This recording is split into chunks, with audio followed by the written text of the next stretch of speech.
Hola, ¿qué tal? Soy el pastor Eduardo Lara de la Iglesia Nueva Esperanza aquí en Creswell, Oregon, y me gustaría invitarte a tener un tiempo especial de adoración, tiempo para conectarte con Dios.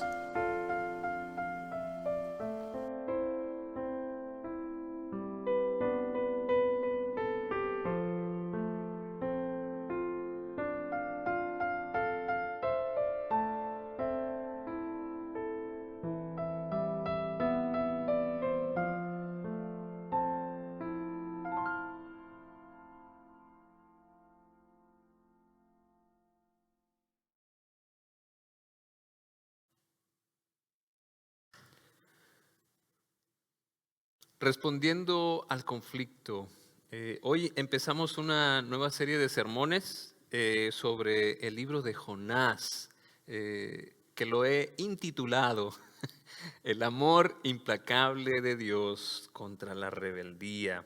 Voy a hablar un poquito del contexto literario del libro de Jonás, uno de los profetas menores.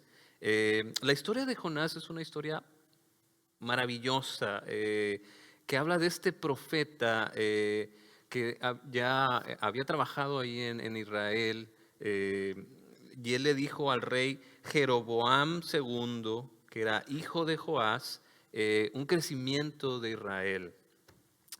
Jeroboam II no debe ser confundido con Jeroboam I.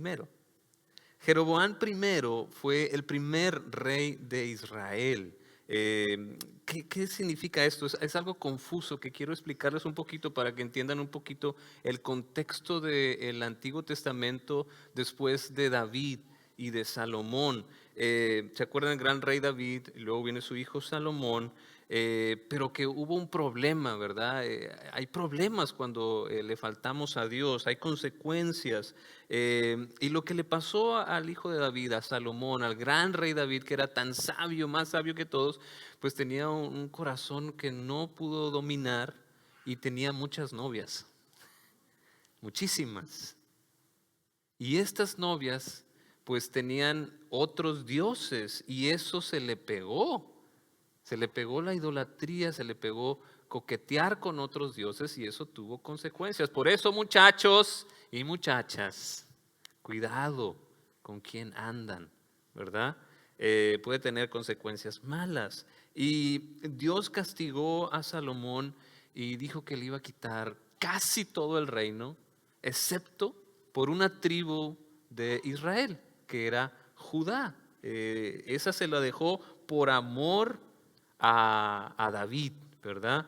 Y ahí fue donde se dividió el reino de Israel. Se dividió en el sur, que era pues Judá, donde estaba Jerusalén, donde estaba el templo, y el norte, que era lo que se considera Israel. Eso se consideraba Israel, aunque Judá era parte de Israel, pero se consideraba el rey de Israel, que eran las demás tribus que estaban al norte, y la capital era Samaria.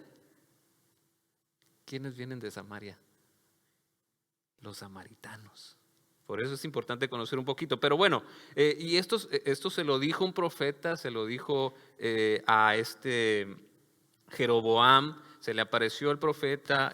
Jeroboam era uno de los, era un funcionario de Salomón muy bueno, que empezó a trabajar muy bien en el norte de Israel y por eso pues se le asignó más responsabilidad y pues se hizo rey. Entonces se le apareció a él el profeta Ahías y le dijo, mira, esta capa que tengo, pum, se la quita, la rompe en 12 pedazos y le dice, agarra 10, porque eso es lo que el Señor te está dando. 10 tribus de Israel te vas a quedar tú. Entonces él se iba a quedar como rey de esas 10 y Salomón se iba a quedar de las otras. Entonces ahí fue donde se dividió el reino del norte con el reino del sur. Pero lo que pasó es que Salomón quería matar a Jeroboam. Entonces Jeroboam huyó a Egipto y cuando ya después de que murió Salomón, pues él quiso regresar como rey de Israel, pero tuvo miedo. Tuvo miedo de que la gente, pues todos eran servidores de Dios, eran adoradores del Dios verdadero, e iban a Jerusalén a adorar. Y pues ya era otro reino, ya estaban separados. Y entonces lo que se le ocurrió a Jeroboam, por tener miedo, dijo, no, ¿qué tal si se deciden mejor estar bajo el hijo de Salomón en vez de estar bajo mi reinado? Y pues le dio miedo y dijo, no, pues ya no vayan para allá, les decía, ya no vayan para allá, para Jerusalén, no vayan, mejor quédense acá. Y les puso 2 becerros de oro para que los adoraran y les dijo, estos fueron los dioses que los sacaron de Egipto, quédense aquí a adorar. Les puso templos, les puso sacerdotes, ya no vayan para allá. Hasta hizo un día de fiesta parecido al día de fiesta de los que vienen indicados al día 15, ya no era del mes 7, sino del mes 8, y entonces empezó a ser como otra religión, muy parecida o igual, pero ya no era la misma. Y empezó a traer otros tipos de adoración que no eran lo que Dios quería. Y todo el pueblo siguió esa indicación. ¿Cómo creen que le cayó eso a Dios?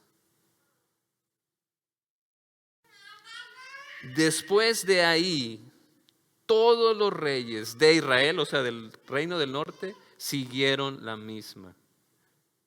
Empezaron a adorar otros dioses. Y todos se perdieron hasta que llegaron los asirios y los desaparecieron para siempre. ¿Y los asirios? ¿Cuál era su ciudad principal? Nínive. Nínive era la ciudad principal de los asirios, gran enemigo de Israel. Pero volviendo a Jeroboam, Jeroboam, hijo de Joás, que no es Jeroboam el primero, sino él reinó más o menos en el año 728 y Jeroboam primero fue en el año 880, o sea, más de 150 años después. Segunda de Reyes dice esto: Jeroboam, hijo de Joás, hizo lo que ofende al Señor, pues no se apartó de ninguno de los pecados con que Jeroboam, hijo de Nabat, que fue el primer rey de Israel, él fue quien restableció las fronteras de Israel desde Lebo Hamat hasta el mar de Arabá, según la palabra que el Señor Dios de Israel había dado a conocer por medio de su siervo Jonás, hijo de Amitai, el profeta de Get-Hefer. Get-Hefer, de donde era Jonás, era de la tribu de Zabulón, que estaba muy relacionada con el mar. Bueno, antes de empezar la historia de Jonás, quiero que ustedes piensen en un conflicto que hayan tenido con alguien, ya sea actual ahorita, que tiene ahorita un conflicto en la escuela, en el trabajo, con su familia, o un conflicto a futuro, ¿qué voy a hacer? O un conflicto del pasado que te siga atormentando o que haya marcado tu vida. No sé, puede ser algo sencillo, no sé. Piense en un conflicto, no me diga que no tiene ningún conflicto, si no tiene, pues felicidades, invéntese uno.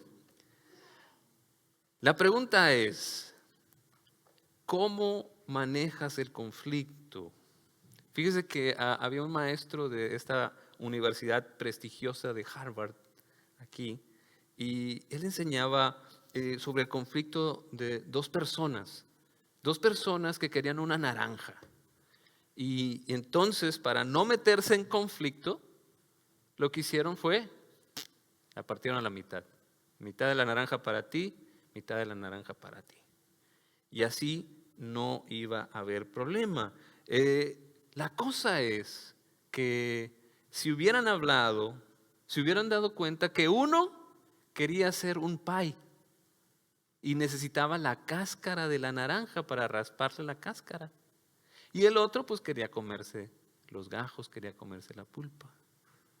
Si hubieran hablado, no se hubiera desperdiciado media naranja. ¿Cómo maneja usted el conflicto? El libro de Jonás habla sobre la complejidad de Dios, esta complejidad que es compleja para nosotros. Es complicado entender a Dios. Y cuando es complicado entender a Dios, empieza a haber conflictos con Dios. Dice así el libro de Jonás. La palabra del Señor vino a Jonás, hijo de Amitai. Anda, ve a la gran ciudad de Nínive y proclama contra ella que su maldad ha llegado a mi presencia. Jonás se fue, pero en dirección a Tarsis, para huir del Señor. Bajó a Jope, donde encontró un barco que zarpaba rumbo a Tarsis. Pagó su pasaje y se embarcó con los que iban a esa ciudad, huyendo así del Señor. Pero el Señor lanzó sobre el mar un fuerte viento y se desencadenó una tormenta tan violenta que el barco amenazaba con hacerse pedazos. Los marineros, aterrados, a fin de aliviar la solución, comenzaron a clamar cada uno a su Dios y a lanzar al mar lo que había en el barco. Jonás, en cambio, había bajado al fondo de la nave para acostarse y dormía profundamente. El capitán del barco se le acercó y le dijo: ¿Cómo puedes estar durmiendo? Levántate, clama a tu Dios, que se fije en nosotros y no perezcamos. Hay un muy buen libro que les recomiendo ampliamente, que es el libro de Pacificadores. Y él dice en su libro, Ken Sandel, el autor, que hay 3 maneras de ver al conflicto. Uno, como un peligro amenazante que va a causar grandes dolores y va a dejar a todos lastimados. O un obstáculo que hay que conquistar sin considerar las consecuencias, aventarte a lo que salga.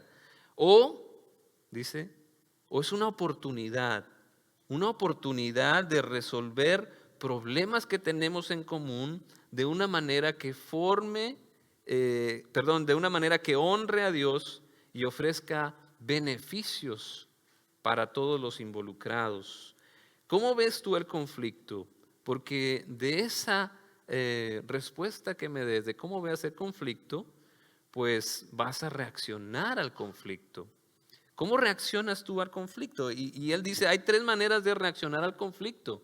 Y eso es lo que puse ahí, esta loma resbaladiza del conflicto, donde uno se puede resbalar para un lado o para el otro. Te puedes resbalar a un lado, irte a un extremo y reaccionas al conflicto con escape, con irte. Y eso lo que hace es simular la paz. Parece que hay paz, pero no es cierto. Te vas, pero si regresas, ¿qué va a pasar? Ahí va a estar el conflicto. Eso simula la paz, la niega, hay una negación. Tú quieres huir, es una manera de simular la paz. No pasa nada. Solo me voy 100,000 kilómetros hacia el otro lado. Y el extremo de esa manera de ver al conflicto te puede llevar al suicidio. Es el escape, ahí nadie te va a alcanzar. Y eso pues hace un daño a ti mismo. La respuesta al otro lado del extremo de la loma es el ataque. ¿Ves este conflicto? Y lo vas a acabar. Vas a destruir la paz. Si ya no hay otro, ya no hay conflicto. Hay una agresión, hay un litigio. Y a lo peor que te puede llevar al extremo es asesinato. Ya no hay conflicto, ya no está la otra persona. Y eso te lleva a hacer daño al otro. Entonces, ¿cómo responder al conflicto? Pues haz una respuesta que construya la paz, una respuesta de paz, este shalom que llama la Biblia, que es esta armonía que hay con Dios y con los demás, este bienestar para todos. ¿Cómo se logra eso? Hay diferentes maneras de lograrlo. Hay una graduación que tú puedes hacer. Y la primera manera de responder al conflicto sería pasar las cosas por alto. No pasa nada. Si realmente no pasa nada, pues no hagas conflicto. Si alguien iba caminando y te pisó sin querer, pues no hagas nada, o sea, no pasa nada. Eso lo dice la Biblia. Y si no puedes ignorar el que no pasa nada, si realmente hay daño, entonces busca maneras de reconciliarte. Busca maneras de reconciliarte, de reconstruir. Oye, me pisaste. Si le dices a alguien, oye, me pisaste, Me dolió. Dice, ay, perdón, no me fijé. Ah, reconciliación. Y si no, nada de eso funciona, entonces la negociación, oye, vamos a ver cómo podemos ganar los dos en esto. O si no, pues entonces ya traes a alguien más, como dice Mateo 18. Bueno, si no te hace caso, tráete unos hermanos contigo y vamos a tratar de arreglar las cosas. Y si no, pues entonces ya ahora sí metes un juez. Yo voy a llevar esto a la corte. Y tenemos una rendición de cuentas. La pregunta es, ¿cómo reaccionó al conflicto Jonás? ¿Con quién tenía el conflicto Jonás? Jonás emprende un viaje al sentido contrario de donde Dios lo había mandado. Quería irse lo más lejos posible de Nínive. Y estamos hablando de Tarsis. ¿Qué es Tarsis? No sabemos dónde está. Pero sé dónde no está, en Nínive. Está en otro lado. Unos dicen que es el sur de España, otros que es África y en Túnez. No importa, porque Jonás iba a donde no era donde Dios le estaba pidiendo. Y cualquier parecido con la realidad de hoy es mera coincidencia. Si Dios te dice algo, ¿vas a hacerlo inmediatamente o haces lo contrario? Te vas para Tarsis. Dice el Señor, no tengas miedo, yo estoy contigo. Ama a Dios con todo tu corazón, con toda tu mente, con todas tus fuerzas. Ama a tu prójimo como a ti mismo. ¿Qué hacemos? Vence al mal con el bien. Pon tu casa sobre la roca. No juzgues a otros si no quieres que te juzguen. Busca primero el reino de Dios y su justicia y lo demás va a ser añadido. No mientas, no codicies, no odies a tu hermano, no adores otros dioses. Honra a tus padres, guía a tus hijos, sé manso y humilde. Si quieres ser el primero, ponte a servir a los demás. Sé mi testigo en el mundo. Comparte el evangelio, haz discípulos. Sé un pescador de personas. Enséñales lo que yo te he enseñado. Ama incluso a tus enemigos. Si amas a los que te aman, eso lo hace cualquiera. Bueno, algunos ni eso. Toma un descanso. Descansa en mí. Al César lo que es del César y a Dios lo que es de Dios. Haz tesoros en el cielo. ¿Cuál de los mandamientos de Dios te provoca conflictos? Que te vas hacia Tarsis. Hay consecuencias de la rebelión a Dios. A Jonás le tocó una tormenta que no solo estaba empezando a arruinar su vida, bueno, a la de todos los del barco. Rebelarse a Dios trae consecuencias malas a la vida. ¿Cómo reaccionas cuando hay conflicto entre tus intereses y los intereses de Dios? Jonás tuvo una respuesta de escape. Aplicó la graciosa huida, patitas, ¿para qué las quiero? Le dio el portazo a Dios. Le dijo a Dios, no cuentes conmigo para esto. ¿Por qué reacciona así Jonás? Jonás no quiere ir a Nínive porque Nínive es un pueblo que no conoce a Dios, que no respeta a Dios, que no distingue entre el bien y el mal. Su maldad llegó hasta la presencia de Dios. Nínive es el instrumento de Dios para castigar a su pueblo. Por eso no quiere nada con Nínive. Jonás más bien quiere que se castigue a Nínive, no que lo redima. Dios quiere tenerle misericordia, pero Jonás quiere que se acabe. Y lo que hizo Jonás es, olvídalo, me voy. Así manejó él el conflicto. que lo llevó al extremo de la loma resbaladiza. Lo mandó a una profunda depresión. Estaba dormido en medio de una tormenta, ya no tenía reacción, ya no podía vivir. Hay maneras correctas de responder al conflicto y huir no es una de ellas. Trae muchas consecuencias malas a la vida, especialmente a la de uno mismo, porque él se fue al lado de la respuesta donde simula la paz. No pasa nada en medio de una tormenta. No pasa nada. Yo aquí me voy a dormir. No puedes vivir correctamente. Hay una depresión en Jonás profunda que lo vamos a ver más adelante, pero él dice, tírenme al mar. Tírenme al mar a mí. Es mi culpa. No estaba respondiendo bien al conflicto. ¿Cómo piensas que debió actuar Jonás? No decir, sí, Señor, no pasa nada. ¿Cuál es la mejor manera de manejar el conflicto con Dios de parte de Jonás?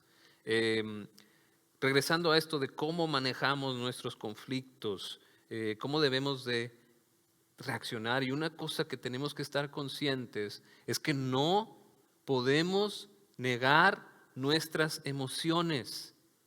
Esa no es una manera correcta de manejar el conflicto. Si estás enojado, estás enojado. Si estás triste, estás triste. Si estás alegre, estás alegre. No puedes hacer nada con eso. Es una respuesta del cuerpo humano. Así nos hizo Dios. Nos hizo a su imagen y semejanza. Él también tiene emociones. La cosa es, ¿qué hacemos con esas emociones? ¿Cómo manejamos nuestros miedos, nuestras alegrías, nuestros enojos de una manera que no pequemos? ¿Vemos al conflicto como una amenaza, como un obstáculo o como una oportunidad?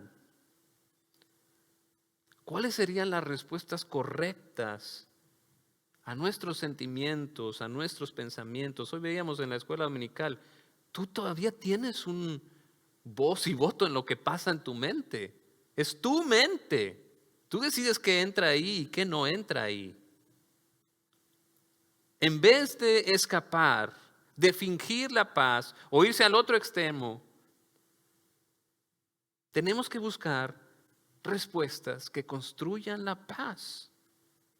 Y ya les decía, una es pasar las cosas por alto. Si realmente no te afecta que Dios quiera redimir a Nínive, a tu enemigo, al que te hizo daño, ok, pero ya no hablas de eso. No pasa nada. Si realmente no pasa nada, pues que no pase nada y seguimos con nuestra vida, no en depresión, no con ansiedad, porque no pasó nada.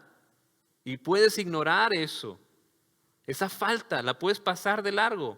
Pero si no puedes pasarla de largo, entonces vamos a hacer otra cosa. Pero pasar las cosas por alto sí se puede hacer. Dios, no me afecta que me hayan castigado en el pasado.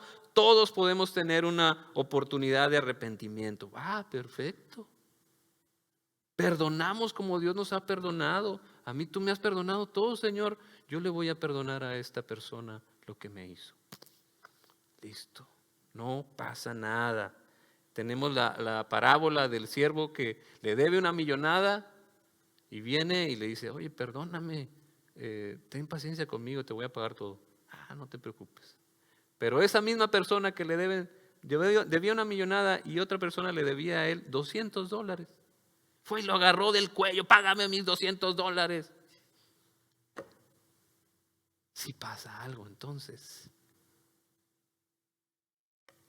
Si no puedes ignorarlo, si realmente es un problema para ti, entonces sí, busca la reconciliación. Dios, no estoy de acuerdo. Dime por qué debo de ir a Nínive. Me duele que me pidas salvar al que me hizo daño, a un pueblo malvado. Pero tienes que expresarlo. expresar tu dolor de una manera adecuada, sin violencia, verbal o física. En vez de huir, construye la paz, el diálogo. Pero también fíjate cómo tú contribuiste a ese conflicto. Porque muchas veces nos quedamos ciegos a lo que nosotros contribuimos al conflicto. ¿Por qué estaba atacando Nínive a Israel? ¿Israel era un santo? ¿El pueblo de Israel? ¿A quién estaba adorando? A otros dioses. Era idólatra. ¿Por qué se llevaron cautivo a Israel? Por su pecado. Eran desobedientes, por no llevar los mandamientos de Dios. Al ver un conflicto, casi siempre nos cegamos a nuestra responsabilidad en él. Y no digo que siempre va a haber una responsabilidad tuya, pero cuidado. ¿Por qué me castigas? Le dice el papá, le dice al papá el hijo. ¿Por qué me castigas, mamá? ¿Por qué me castigas, papá? Porque eres malo. Bueno, y no, el niño no se da cuenta de las faltas que hizo, de la desobediente que fue. Hay que buscar la reconciliación, hay que expresar nuestro dolor, pero también hay que estar conscientes de cómo nosotros contribuimos al conflicto. Y si de ahí no se puede, entonces sí, vamos a negociar. Dios, voy a ir a Nínive, pero ayúdame. Dame algo que me sostenga para ir a Nínive. Negociar es ceder, pero también recibir algo. Encontrarse en el punto medio, tener un diálogo, negociar con Dios. Pero bueno, estamos hablando de un diálogo, de un conflicto, pero un conflicto con Dios. ¿Cómo te pones a cuentas tú con Dios? ¿Qué le vas a negociar a Dios? Es difícil porque nunca vas a ganar. Solo por el aire que respiras, ¿de dónde viene? Ponerse a cuentas con Dios es llevarla de perder. ¿Cuánto Dios no ha hecho? ¿Cuánto Dios no está haciendo? ¿Cuánto Dios no va a hacer por ti? Pero nuestro Dios es sabio, es amable y sobre todo es paciente. Como lo fue con Gedeón, como lo fue con Pedro, como lo fue con todos en la Biblia. Nuestro Dios está interesado en una relación genuina contigo, de verdad, de honestidad con Él. Y Él está dispuesto a escucharte y a responderte. ¡Qué maravilla! Ese es nuestro Dios. Es un Dios personal. Entonces, podemos negociar y si no, pues podemos buscar ayuda. Alguien que te apoye. Yo estoy seguro que en un conflicto con Dios, yo creo que también era válido que Jonás buscara apoyo de otros profetas, de otros creyentes, de otros sacerdotes. Oigan, ayúdenme. El Señor me está pidiendo que vaya a Nínive, ¿y cómo le hago? Y tener el apoyo que necesitamos. Por eso Dios llama a su pueblo. No estamos solos. Tenemos a nuestro hermano y a nuestra hermana. Ayúdame con este conflicto. Ya sea que te ayude a mediar o te ayude a llevarlo al tribunal o al pastor o no sé, pero no estás solo. Puedes buscar ayuda para resolver los conflictos. Pero bueno, ya con Dios, pues ¿cómo le vas a pedir ayuda a alguien más? Ahí está, Él es el juez de todo. Y lo que tenemos que tener en cuenta en esta perspectiva es que Dios es como un buen piloto. Primero Dios habla, pero luego después manda una tormenta. Y estaba leyendo este libro. Es que Dios quiere tu atención. Dios te habla. Y esa es la gran diferencia del cristianismo, que Dios está detrás de ti. Él es el primero en buscar, Él es el primero en amar. Pero a veces hasta nos tiene que gritar, hasta en nuestros sueños nos busca. Y dice Max Lucado, que es el autor del libro que estamos viendo en la mañana también. Él da el ejemplo de un avión. Y entonces están las aeromosas, asistentes de vuelo, no sé cómo se llama ahora. Pero dice, a favor de regresar a sus asientos, por favor, gracias. Se acercan turbulencias. Y no la pelan. La gente no la pela, no se van a su lugar, no se ponen el cinturón. Y entonces ella vuelve a hablar en el altoparlante, en la bocina, dice, favor de apresurarse a su asiento, ponerse sus cinturones por su seguridad. Entonces ya muchos, ya la segunda, pues reaccionaron, pero no todos. Y entonces ella cambia el tono de voz. Damas y caballeros, por favor, vuelvan a sus asientos, es por su bien. Y muchos reaccionan, pero no todos. Y uno diría, bueno, ya con la tercera, pues ya, pero no. Entonces escucha la voz del piloto. Les habla el comandante de este vuelo. Hay algunos pasajeros que se lastiman por ir al baño en lugar de permanecer en sus asientos. Queremos ser bien claros en cuanto a nuestra responsabilidad en este vuelo. Mi trabajo es pasar con ustedes a través de la tormenta. Su trabajo es hacer lo que yo le diga. Así que tome su asiento y abróchese el cinturón. En ese momento sale alguien del baño, se sienta, todo sonrojado, avergonzado. Pero ¿hizo mal el piloto en exigirles eso? ¿Fue insensible, poco cortés? No, todo lo contrario, porque para él es más importante que estuviera a salvo a que estuviera avergonzado, que estuviera herido a que estuviera bien. Los buenos pilotos hacen lo que sea necesario con tal de llevar bien los pasajeros a su casa, a su destino. Y así es Dios. Dios es este buen piloto, quiere que todos estén a salvo en todo el sentido de la palabra, bienestar para todos, pero a veces tiene que llamar nuestra atención y hablar más fuerte, porque queremos escapar.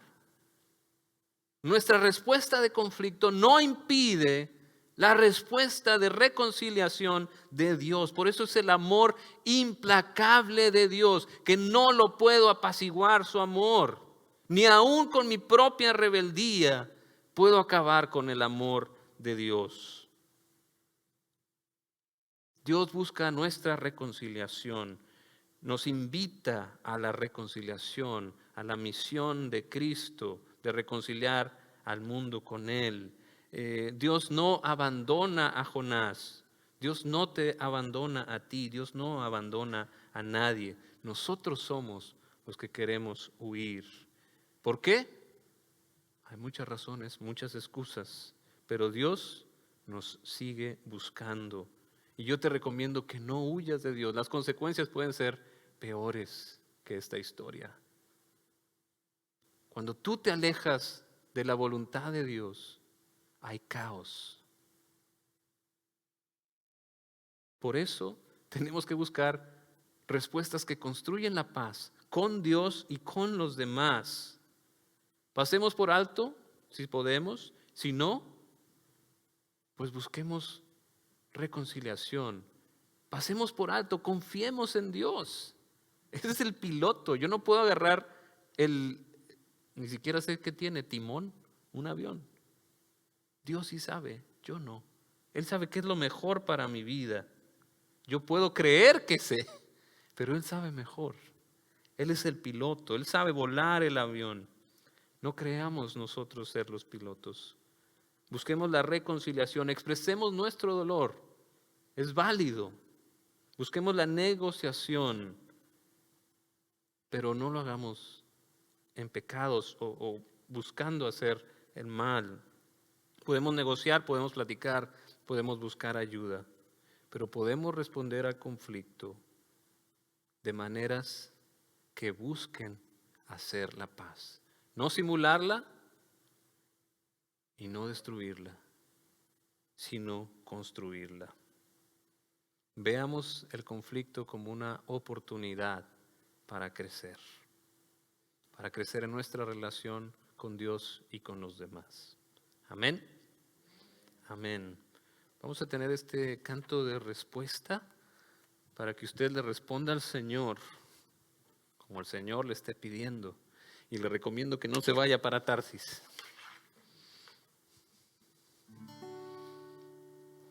Hazme un instrumento de tu paz, Donde haya odio, ponga yo tu amor. Donde haya injuria, tu perdón, Señor. Donde haya duda, fe segura en ti. Maestro, enséñame a no buscar querer ser consolado, sino consolar. Ser entendido, sino entender. Ser amado, sino amar. Hazme un instrumento de tu paz, que lleve tu esperanza por doquier. Tu luz doquiera haya oscuridad. Tu gozo donde hay pena, oh Señor. Maestro, enséñame a no buscar querer ser consolado, sino consolar. Ser entendido, sino entender. Ser amado, sino amar. Hazme un instrumento de tu paz. Es perdonando que nos das perdón.